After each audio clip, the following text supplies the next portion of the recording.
Hello and welcome to Heilman and Haver, Seattle's stage and screen experience, coming to you in podcast form from Casa de Quinn and 1111 Studios on the shores of beautiful Puget Sound. Buckle up for a very special 75th episode. I'm Matt Haver. And I'm Greg Heilman. Back in 2020, we took to the internet airwaves to interview talented local actors and directors.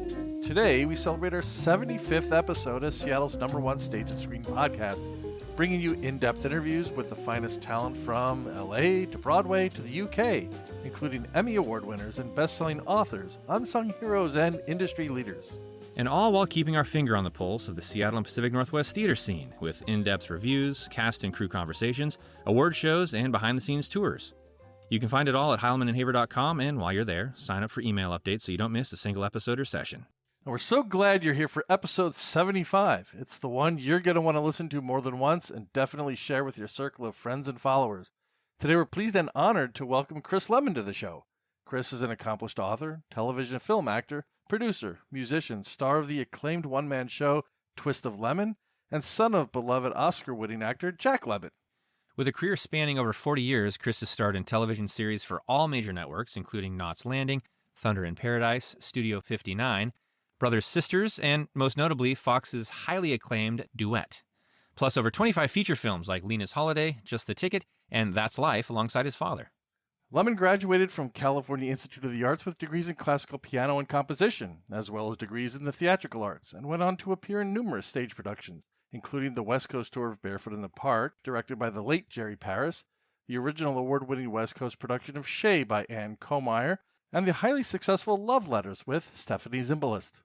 Chris presently resides in New England, where he writes and produces feature films and television, and his 2006 memoir, A Twist of Lemmon, is a heartfelt tribute to his iconic father. When Jack Lemmon died in 2001, the world lost a two-time Oscar winner and perhaps the most beloved actor of his generation, but Chris Lemmon lost a father and a best friend. In A Twist of Lemmon, Chris shares family tales, intimate father-son conversations, lots of golf stories, and anecdotes from and about his dad. Chris then took these stories and memories from the page to the stage, creating a one-man show by the same name. Well, kind of. As we'll learn about, I hope.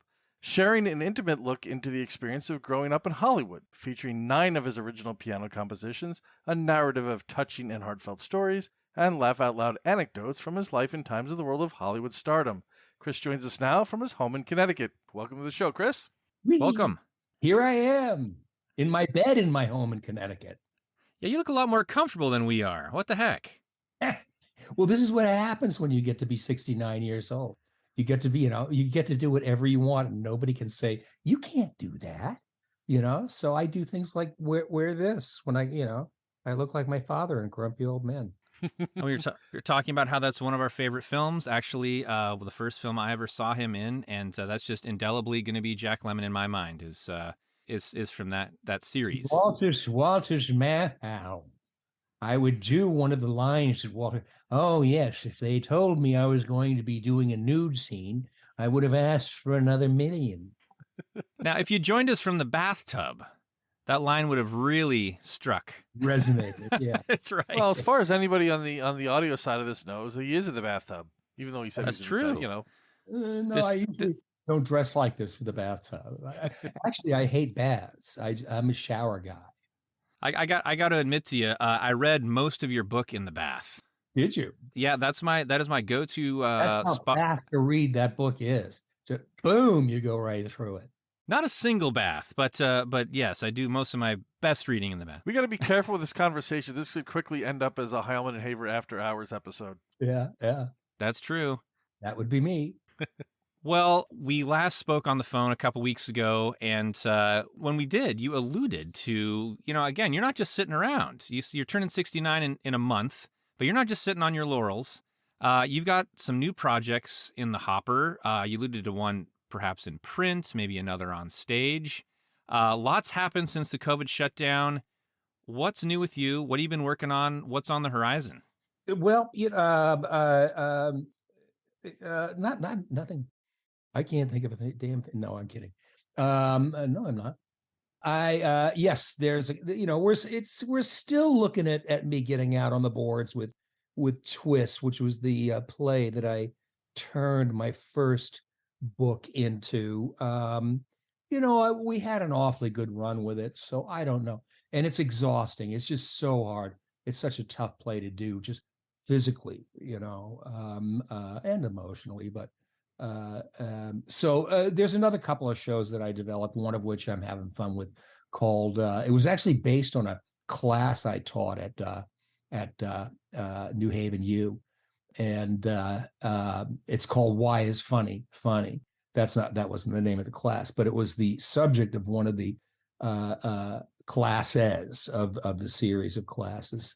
And yeah, we had a ball, and the kids seemed to really like it. So I thought, what the hell? Let's turn it into into a little thing, and I did, and it's gotten wonderful reactions. So that's I'm still deciding whether I really feel like going on the road again. Because I've got some slight health issues that I'm dealing with, as you know, and all of you are about to find out. But yeah, I mean, the boards, it's tough. But I had got such a great time doing Twist. We had the one run that I did with my buddy directing, Hugh Woolridge, over in London. And we did it at the St. James, and it was a month and a half. And which is, I mean, to be given a month and a half, 6 weeks in London is just, I mean, that's a gift from on high. And we were sold out, and got wonderful reviews and stuff. It was a wonderful experience, and it was towards the last of my performances of that show. So I think probably not for a Twist. Though I've been getting a lot of, God bless you all, requests and stuff. But maybe Why Is Funny Funny? But the one I'm really working on now, I'm almost at the end of the first rough draft, is my second book, My Lemon Lungs.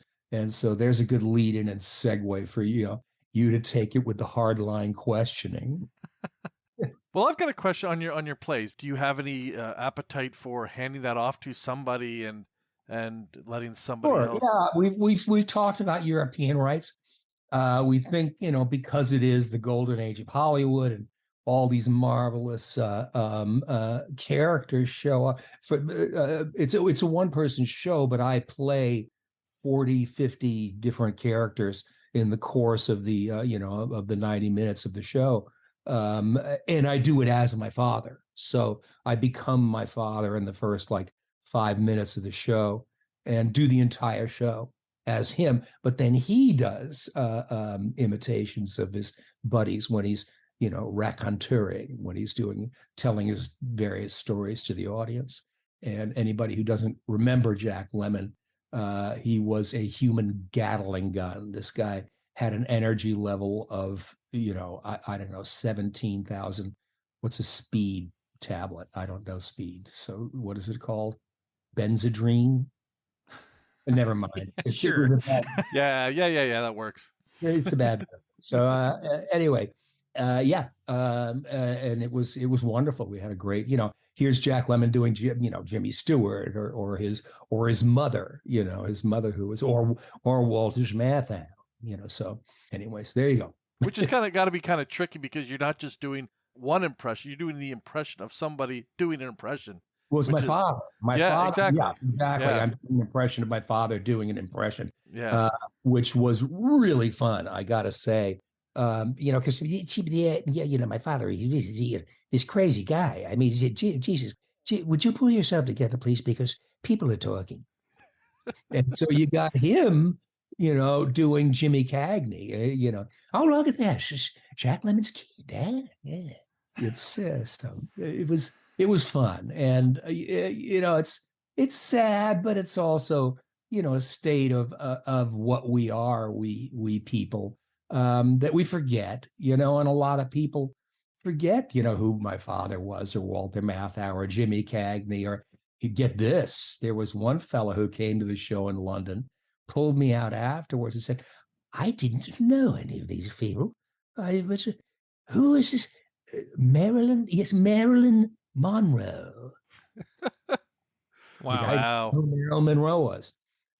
So it's Wow. Well, it's not much of a stretch because I'll be honest with you. When I gave you a call to get this show booked, I got your voicemail, and then you called me back as I was leaving a message. But for a second there, it was very spooky. It sounded just like your dad on the Yeah. voicemail, and you were actually given a chance to literally play him. We recently, just a couple episodes ago, we chatted with an author, Richard Barrios, just in a new autobiography of Marilyn Monroe. And, we can't have these conversations without talking about Some Like It Hot. It's up there, probably top 3, for Greg and I. AFI's rated it the funniest movie ever made. You were cast to play your dad in the 2022 Netflix drama Blonde, this kind of loose biography, if we can call it that. What happened with that?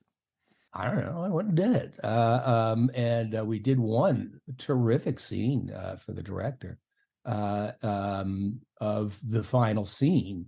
Yeah. In Some Like It Hot of Osgood and Daphne. I'm a man. Well, nobody's perfect. He chose not to use it, and we did it, nailed it. We nailed the whole entire 5-minute scene in one. And the crew actually ended up. I've never heard the crew applaud before. It was 3 a.m. They thought they were going home. But now the director in his wisdom chose not to use it, and I guess it was it wasn't really intrinsic. But anyway, but yeah. If you blink your eyes, you don't see me, but I'm in there doing Daphne. So very convincingly, I might add.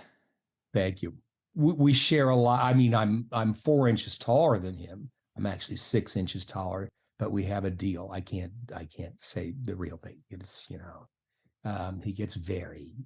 So I'm 4 inches taller than him, but other than that, I am like a little clone. So it is what it is, And back in my day when we were trying to make it, people resented that. They looked at it not as a chip off the old block. They looked at it as nepotism. And consequently, every actor or star father was scared to death to do anything for their kids. And all the kids are going, he hates me. He won't do anything for me. So it was a very strange time, the 60s, 70s, early 80s and stuff like that. But I don't know, it's you sit down at the table of life, you get dealt your cards and you play them or you fold. I'm not about folding. So I just kept on playing mine. And as it turns out, I've had just a wonderful, wonderful life and a beautiful wife. 35 years we just celebrated. Congrats. We have a lovely home here in Connecticut.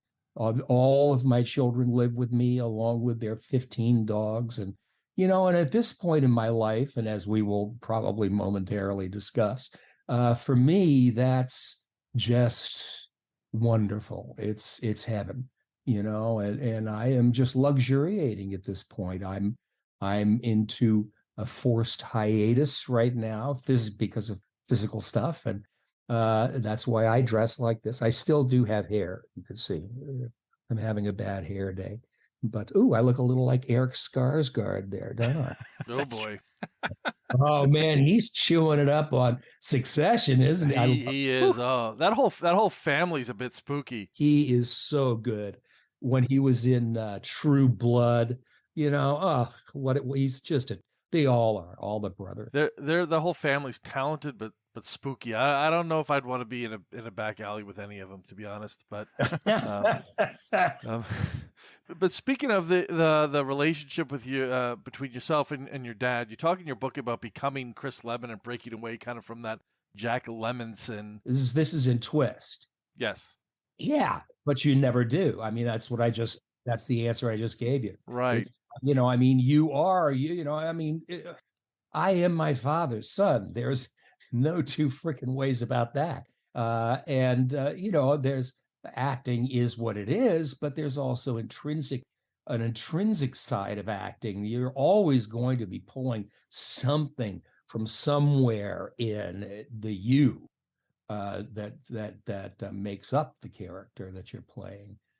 Didn't know you were going to get an acting lesson tonight, did you? We're sponges. We welcome them. That's why we started this whole thing. Yeah. I have absolutely no idea what I'm talking about. With my disclaimer mentioned. But yeah, you're always going to pull out of yourself. And, like I said, the lemon doesn't fall far from the tree. And, I was my father's son and I always will be. And I don't resent that. It caused a lot of weirdness, but weirdness is exactly that. And one thing I learned after going through what I've just gone through, don't sweat the small stuff, man. Just don't do it. It's not worth it. Every second in this magnificent reality. See, I'm watching PBS right now. See that? Oh, wait, that's all supposed to be space. But anyway, I've gotten really into like the whole, YouTube. I'm sorry, and that stuff with the, What's on your watch list? What do you mean? What's on my watch list? There's a segue. For YouTube.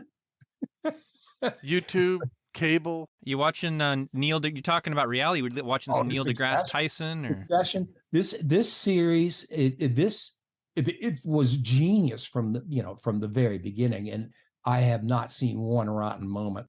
But this season, this is their ultimate. This is the end.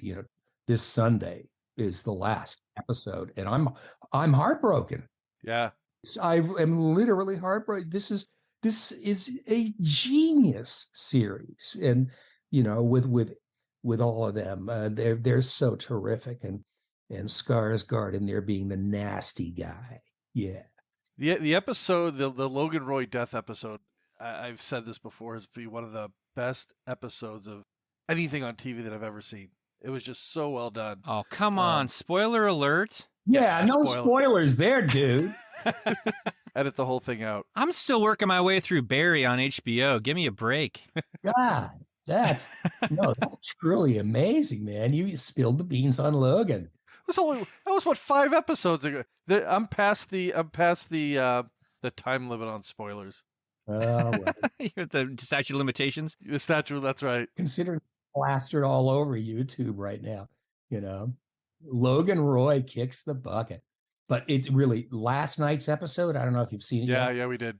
Oh my God. I mean, you're sitting listening to long monologues, with 10,000 extras in the scene. That had to be, and they pulled it off. Yep. They pulled it off. I was absolutely riveted through that whole thing. I think it's far and away the best show on television right now. That's the biggie. Yeah. And then of course you asked me what's on the watch list. Guess what's coming tomorrow to us people who are, what is it called? Immune suppressed. So I don't get to go to theaters, or else I get sick. What's coming tomorrow on pay-per-view? Pay-per-view? Well, that's a term I haven't heard for a while. That's right. Well, on Amazon on demand. I know the only thing I know that is hitting tomorrow that I'm looking forward to is Wanda Sykes' new Netflix comedy special. Are you kidding me? That's the only thing I've heard of. Fill us in. Wanda Sykes is funny, yeah. How about John Wick 4? Oh. Coming tomorrow. Tomorrow. I love you tomorrow. You're only, is it tomorrow? I don't know. I'm not sure. You're on the East Coast. You're 3 hours ahead of us. 3 hours ahead of us. You're 8:16. Yes, it's May 22nd. You've had some time to recuperate and catch up on some of the streaming series.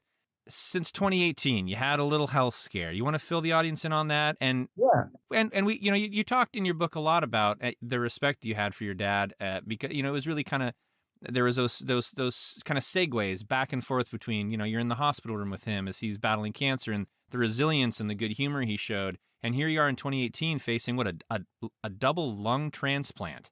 Mm-hmm. Like, what Lemmon qualities kicked in at that point? Well, there were a lot of jokes. You couldn't shut me up. I guess a lot of people do that when they face fear. But yes, I was very, very, very sick. Not from smoking. Don't smoke, don't drink, don't do drugs. Go figure. And I get this disease called idiopathic pulmonary fibrosis. Anybody who has it will instantly, you'll know, because they'll go like that. It's incurable. It's one of those, I'm sorry, Mr. Lemmon, you have 2 to 5 years to live. I actually got that speech, the whole 9 yards. They call it idiopathic because they don't know why you get it. You just do.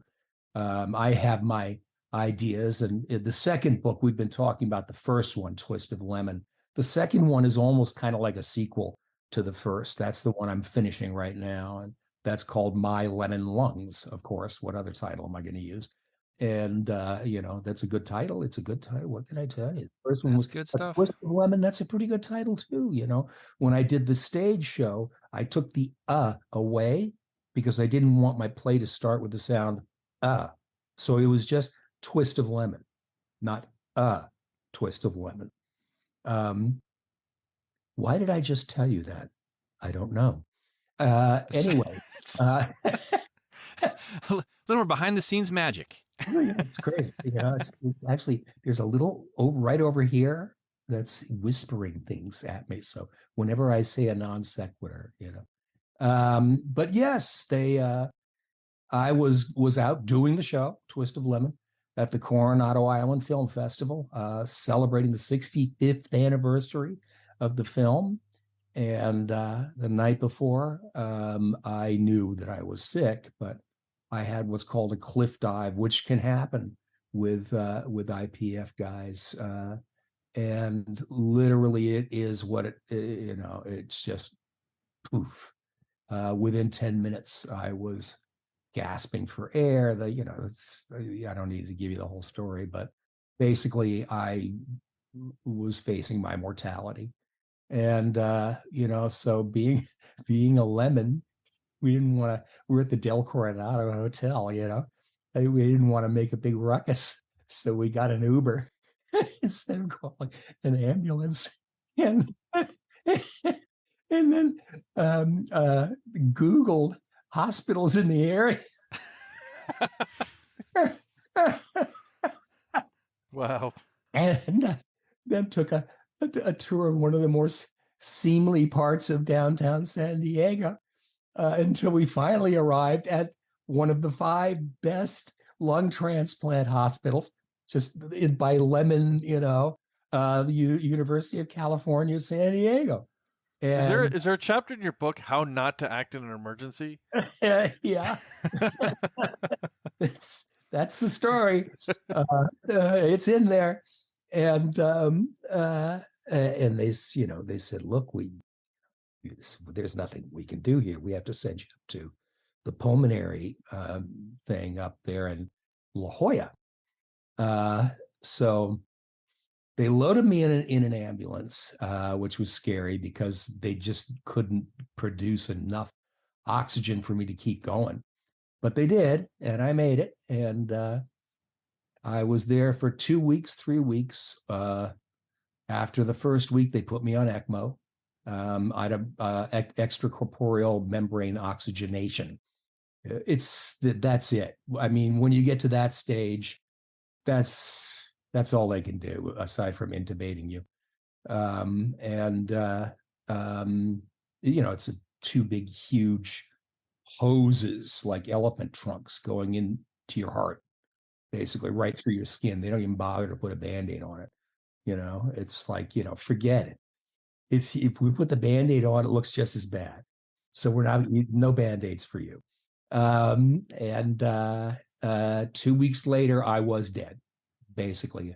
As a matter of fact, one of the doctors, the surgeons, became a friend of ours.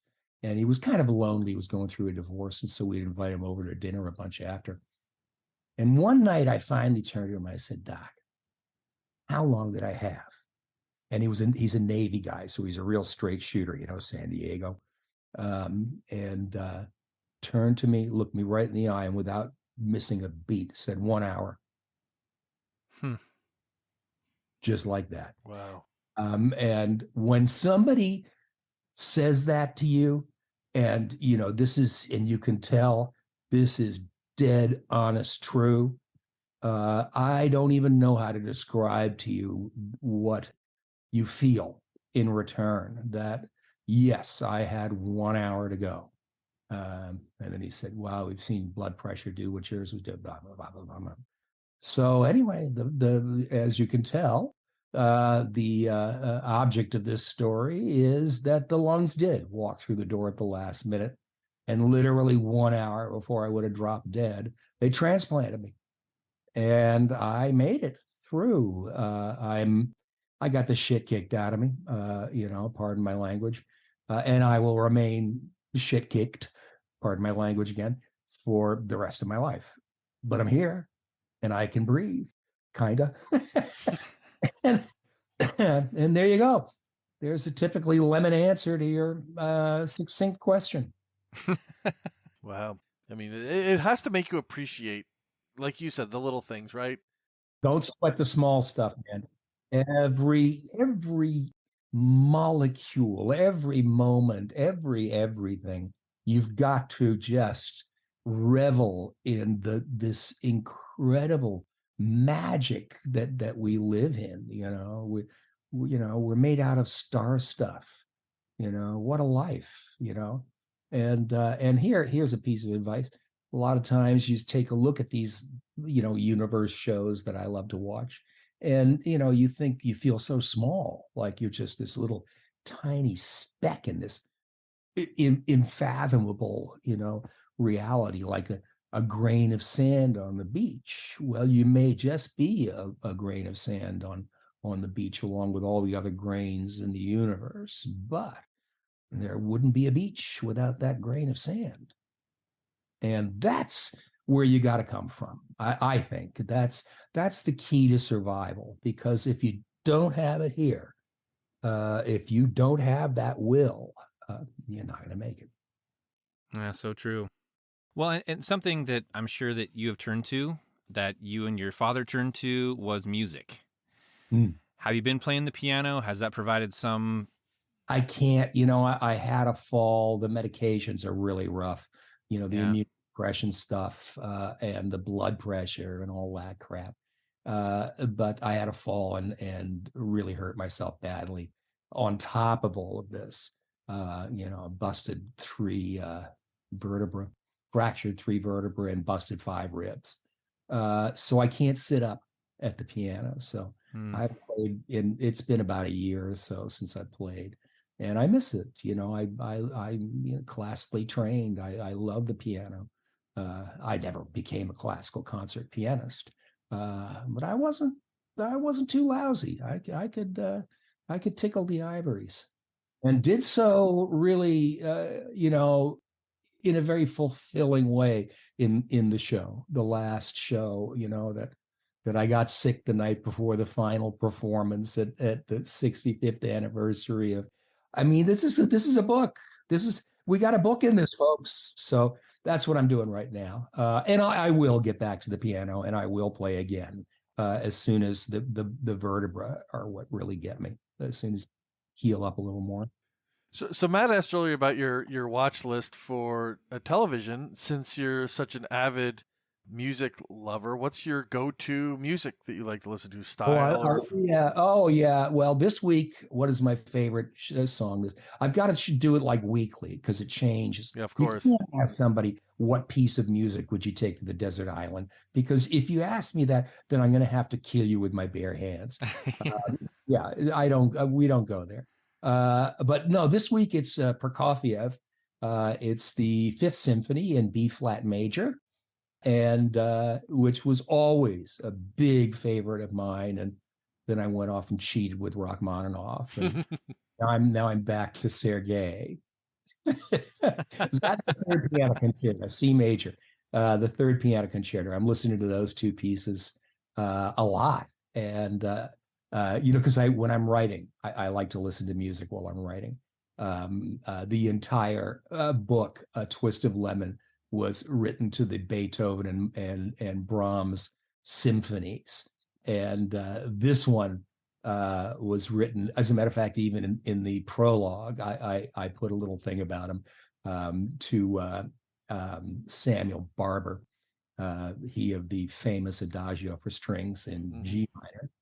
I don't know. That's a guess. And and Prokofiev, Sergei Prokofiev, who was, I think, one of the most brilliant composers of the late 19th and early 20th century, and way, way too unsung, because he liked to live in Russia. That was his nation, and he wanted to live there. And there was a lot of stuff going on, and so he paid the price for it. Isn't it amazing how we do that? We're still doing it these days, aren't we? Yeah. Oh well. Yeah, I was gonna say before you said that, Prokofiev to me is one of the more underrated of the Russian masters. Oh, absolutely. He really started to bend and meld tonality and atonality in a way like none of the other composers, Bartok, Hindemith, and brilliant composers.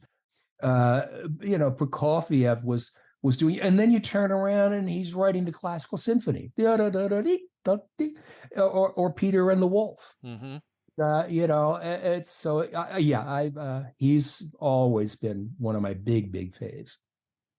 Chris, say something interesting. Nobody cares about Sergei Prokofiev. This is a very well-rounded education we're getting. You do spend quite a bit of time in your book talking about the amount of time you and your dad spent at the piano. It was one place you guys could really kind of meet and, get on the same page of music, pun intended. Did he have a favorite composer? Was there a piece of music that you guys turned to regularly as father and son? There's some wonderful stories in there about you guys performing for people like George Burns at their, birthday parties and things. But was there something that was more intimate between you two that you like to play that maybe, has brought you comfort? Oh yeah, well, we both were huge Gershwin fans. He adored Gershwin, boy, and we played. I learned all of the. Well, I think it's called it's not the Preludes. No, the Preludes. I performed those bastards.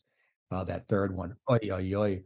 I screwed it up with 5 dancers on stage one night. Oh my God! No fear, like the fear of classical piano when you screw up. But yeah, yeah. The songs, all the songs. I'll build a Stairway to Paradise. I Got Rhythm, Crazy Rhythm. All of those he did virtuosic arrangements of, and I learned them all for pop.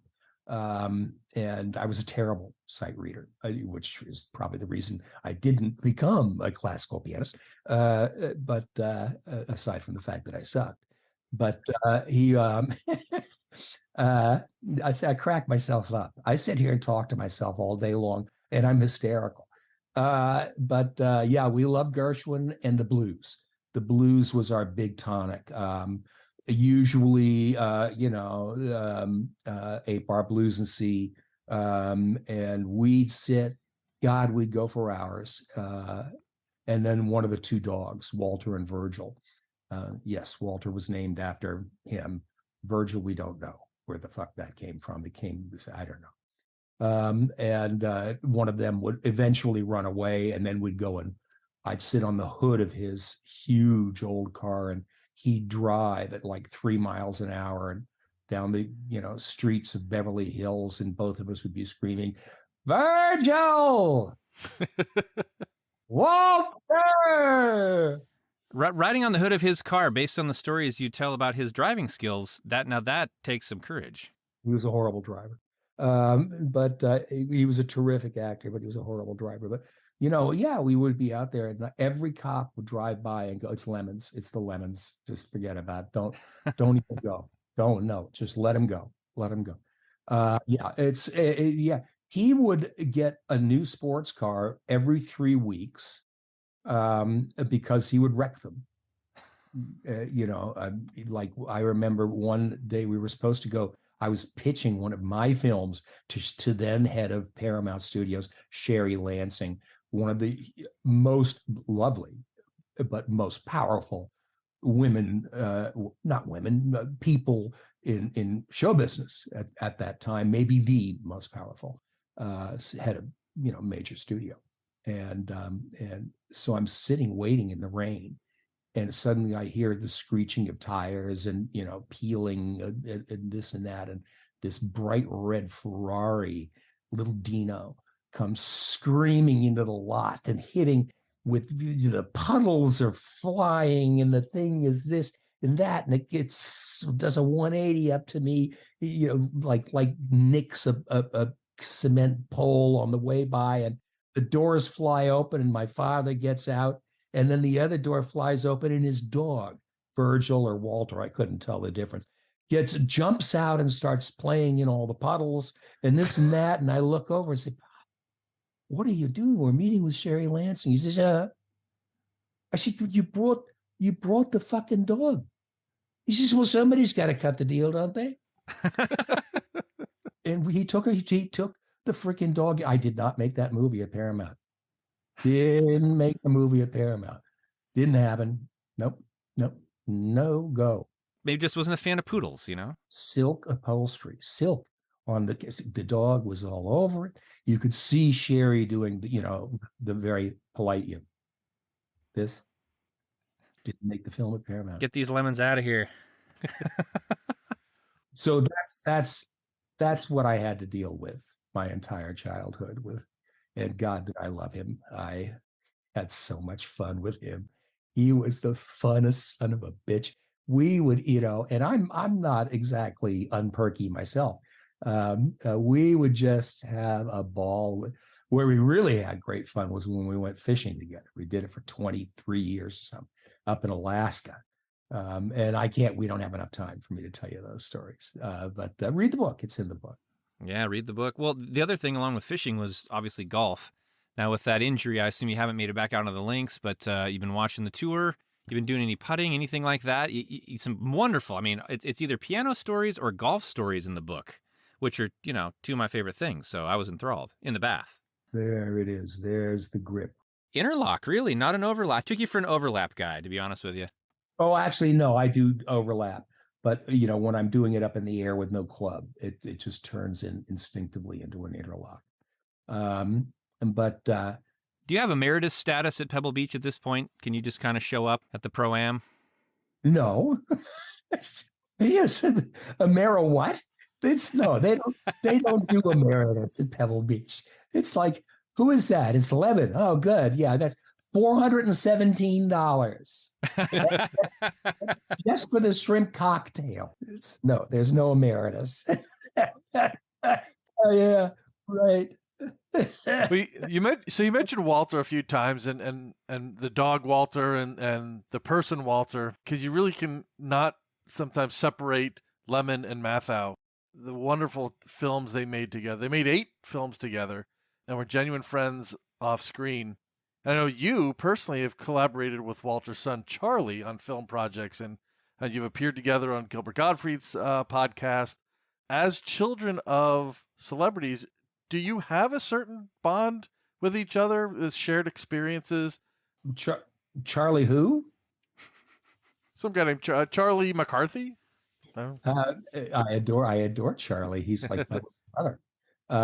Yeah, we've got there's hundreds of memories, and his older brother David too. I went to school with David at Verde Valley School in Sedona, Arizona. Yes, I could tell you very many funny stories about that. But Walter was my father's best friend, and bar none. There was no question about it. The greatest, the most informative story I could tell you about their relationship wasn't a verbal one. It was one night, my wife, Gina, my dear bride, her mother and father were out from Connecticut. That's why I'm in Connecticut. She turned me on to it. And they came out to visit us in Los Angeles. And of course, they got together with Pop and Walter, and they went out, and the 4 of them. They were great. They were Walter and Pop, and very generous with their time. And they took Pat and Dan out, and afterwards Walter took everybody back to his house, and Dan told the story that my father walks out and turns to Walter to say goodnight, And little 5'8", my father, he'd say 5'10", just no. Yeah, 5'8", 5'8". And Walter at 6'4". And Walter just stood over, and they were chest to chest. Walter just perpendicularly bent his head over and kissed my father on the top of his head. And if you guys who know who Walter Matthau and Jack Lemmon were can picture that, and it was just genuine love, you know. Dan said, you know, he got teary-eyed. It was so cute that he got teared up a little bit, and they came home and told us that story. For me, I don't know. For me, it's such a visual of Walter going. Well, he was such a physical actor. I think that was what made them so funny together, is just that juxtaposition. I can certainly see it in my mind. It's, you know, Abbott and Costello, Mutt and Jeff. Yeah. You know, it's and back he goes, for God's sakes, Laurel and Hardy. Yeah, it's Buddy. I had to search really hard and go through some back alleys to find a copy of Buddy. But you want to talk about it's just a funny movie. Everybody needs to go out and find that. Spend the money. It's not streaming. Great story. Walter is doing a stunt. Billy's directing, of course. Walter and Pop, and Walter does this stunt where they, if you remember the movie, they got to come out of a laundry chute. They shoot down a laundry chute, and we had rigged up that where, you know, the laundry chute would come out, and I guess it was a safety thing or whatever.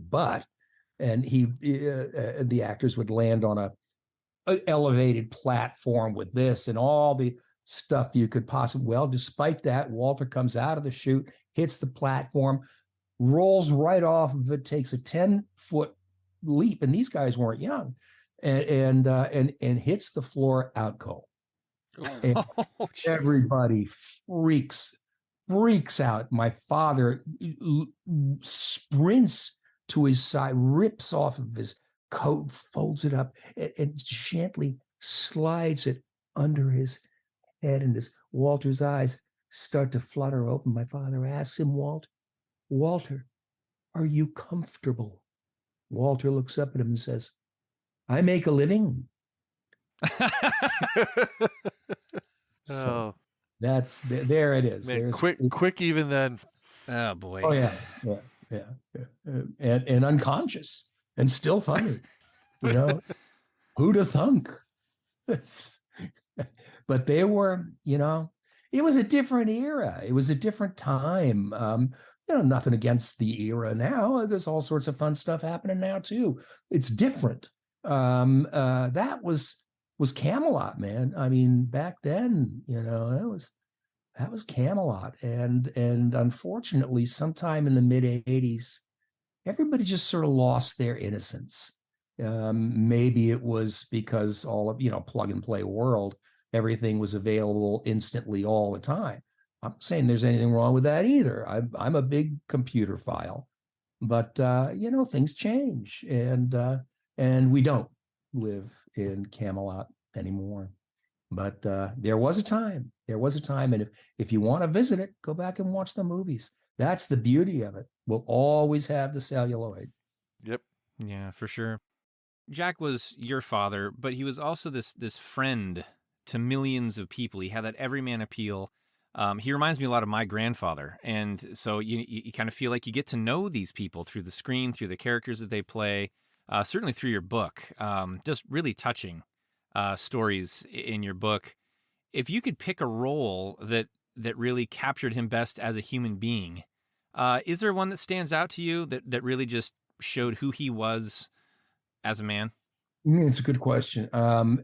Yes, he was an everyman, and that's because that's what he was. He really genuinely did care about everyone, you know, and you didn't make any difference if you were a producer and could further his career, or if you were the craft services guy. But nothing against craft services guys, you know, because without them we don't get snacks, and you know, I especially okay, I won't go there. But anyway, he loved everybody, and that came through in every performance he ever gave, and it came through, you know, honestly, from him as a person. I know as complicated as our relationship was because of the whole Hollywood's, son of Star's kid, Jack Lemmon's son, no identity, Chris Lemmon, all that stuff, it's very difficult to deal with. But it's not as difficult as getting your lungs transplanted. So don't sweat the small stuff, and don't not forgive people. I really truly believe that. I really do. You gotta forgive, because we're all assholes, and there's so much to forgive. So if you do, then you can cut through all of that bullshit. Yep. And maybe have a wonderful relationship. That's what ended up happening with Pop and me, and Pop and I, Pop and me. I'm a writer, yeah. So there you go. That's it. So as the mantle carrier of the Lemmon legacy at this point, what would you like that legacy to be for people to look back on your father and yourself overall as kind of a Lemmon conglomerate? And I say it in the book, that we were good guys. That's the most important to me. That we really tried to make the world as good a place for other people as we tried to make it for ourselves, and vice versa. That we cared, and that we cared about other people, because I don't think people do enough these days. They really don't. I see it a lot in society these days, where people just don't care. I won't give any particulars on how, and I don't know that I'm particularly right, but I sure feel that way. And if you don't care, well, then what's the purpose?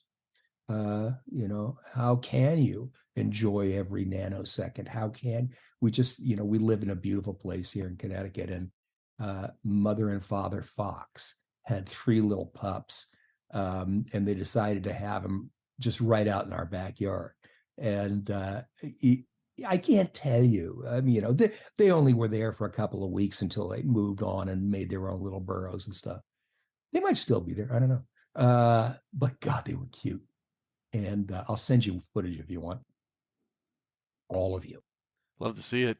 All of you viewers, just send me your email. The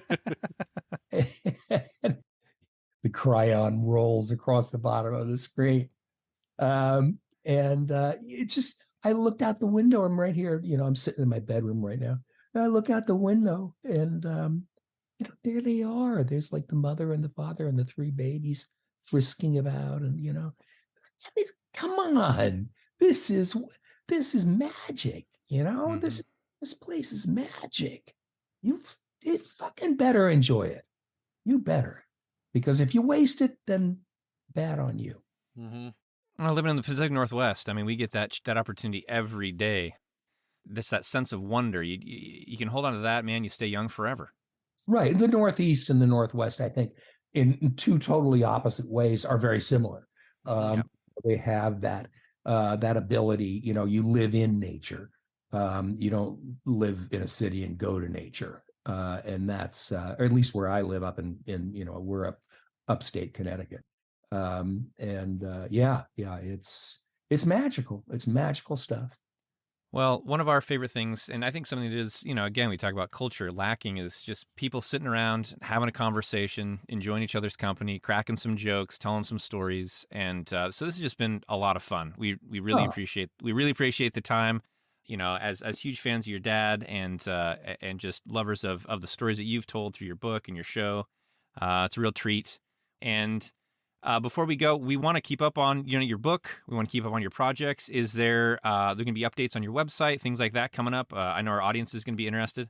I'm being lazy about that stuff right now because I'm too busy healing up, and I really got hit by a truck, and so it's taken me a couple of years, which is what the whole story is about. It's crazy. I'm actually writing stuff I still haven't lived yet. This whole book is a memoir. It's got to be written in retrospective, and before I can write retrospective, I got to live it. So yeah, but that's you'll hear about it. You'll hear about it when it happens. Well, I'm sure we will. I'll be back. Yeah, we'd love to have you back. We're looking forward to it. And but most important thing, heal up, rest up. Well, this was a lovely interview. Thank you, guys. I appreciate being with you. More than mutual. Absolutely. Thank you for the time, and we will certainly stay in touch. Yeah, my pleasure. Thank you. Have a great one. You too. You too. Appreciate it. All right. God bless. Well, thank you again to our guest, Chris Lemmon. We'll be sure to have Chris back when his new book lands, and you can watch Twist of Lemmon in its entirety on YouTube and linked in the show notes. If you enjoyed episode 75, please make sure to follow us and share the podcast with a friend. You can find all the latest on heilmanandhaver.com, plus all our past episodes, 74 of them, stage reviews and popular segments like Get to Know a Theater and In the Mix, and behind-the-scenes artist interviews. Thank you for, getting us to episode 75 and for supporting local theater. And, of course, for joining us right here on Heilman and Haver.